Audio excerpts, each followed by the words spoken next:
welcome back to Labor Nurses Share. Today we're gonna discuss contractions. So I wanted to ask Catie, how would you describe contractions? We both had two babies of our own, we've both been through contractions, but I think everyone has a little different description of how they feel like they feel. So I was asking Catie, what did your contractions feel like? So that's a great question. Different for both kids. Okay. Because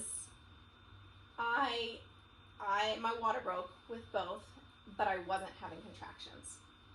So when I started having contractions, it was actually on a medication that's called Pitocin or oxytocin. And that medication helped my body start going into labor, start having contractions. With this though, the contractions, they started almost like really bad period cramps. And it was down low in my belly, and I was just like, okay, yeah, felt that before, yep. And then they started kind of wrapping around, and then it felt like my entire stomach was just like tightening. And for one of them, it stayed all in the front, and then for my other baby, it was actually going more into my back. I was having to breathe through them, and I laugh at my husband because he did not realize the amount of focus I was having to have with these contractions, because he was over there like scrolling on his phone. He's like, yeah, babe, you're doing great. And I'm like,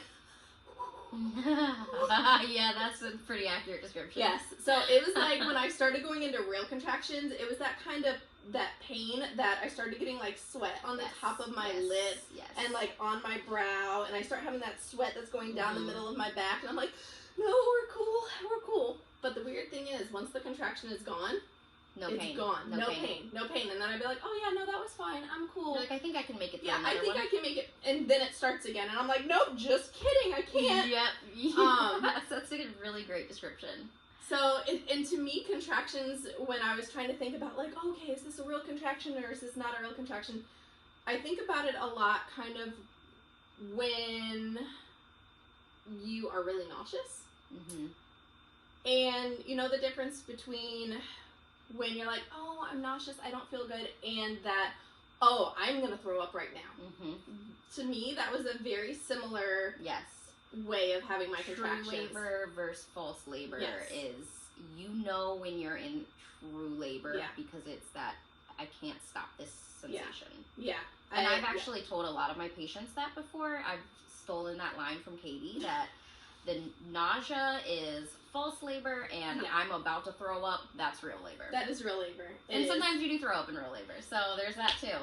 Yes, you absolutely, got a story about that one too. Yeah, absolutely, you throw up.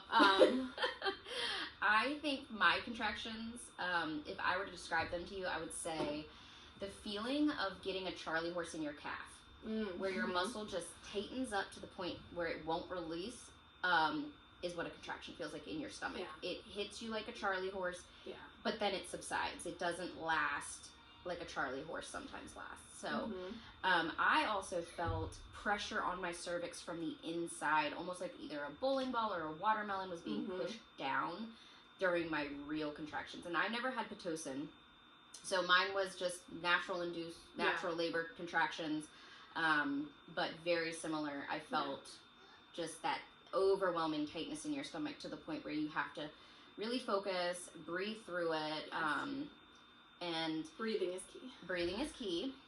Relaxing is key. If you're able to try, it will help you in so many ways. One thing we did want to discuss is when to come to the hospital if you're having contractions. So the rule of thumb is if you're contracting every 3 to 5 minutes for over an hour, you want to give your doctor a call, and they will typically recommend that you come in and get checked out. Yeah. That being said, we've had plenty of moms come in and say, oh, I've been contracting for every 2 to 3 minutes for 4 hours. But they don't really hurt. They're not painful contractions. They're just there. Right. Not labor. You will notice the difference because real strong labor contractions will take your breath away. You'll have to breathe through them. You may have diarrhea. That happens a lot. So if you're experiencing strong contractions that are taking your breath away every 3 to 5 minutes for an hour. Give your doctor a call. Sweating in areas that you didn't know you could still sweat in. I sweat on my feet in labor. Yeah. Upper lip, anything like that. Sweaty palms. Sweaty palms, yep. Sweaty elbow pits. All of that. So many sweaty areas. That is a good indication that you're probably in true labor. Yes. And we know that you're in true labor if you're making cervical change. So that means your cervix is dilating. And we're going to have another video explaining what that's all about. But you may be contracting, feeling uncomfortable, and if you go to the hospital and your cervix is not changing, they very well may send you home. Especially if it's your first baby. Right.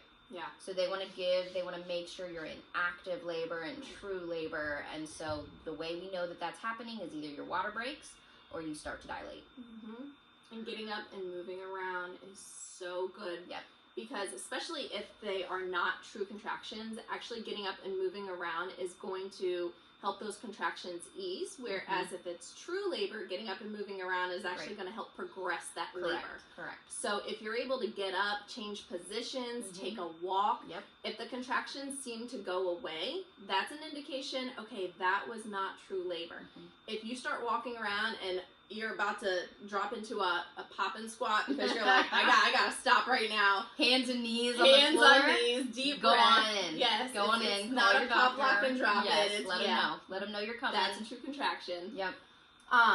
Should we also talk about some things that may cause you to have contractions that are not true contractions, not true labor. Okay. But they can feel very similar. Sex. Number 1, sex. If you have sex, you're going to contract. Doesn't mean you're in labor. Yep, because when you have sex, that cervix gets stimulated, and the semen also has a little something, a little magic in there that tells your body, hey, let's contract.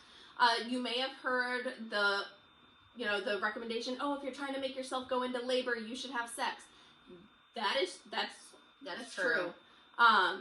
But just because you have sex doesn't mean that those contractions are true labor.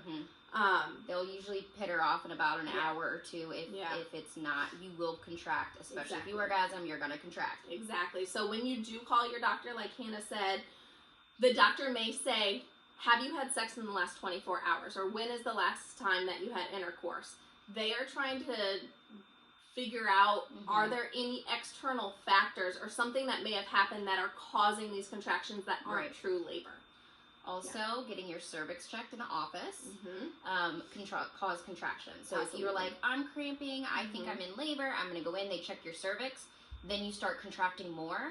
It still might not be labor, it's just your body reacting to the vaginal exam. Exactly, the vaginal exam that you've had in the office. Dehydration. So not having enough fluids or being dehydrated. We'll see this a lot over the summer where you go out to a cookout or you go out, hanging at the lake with your friends.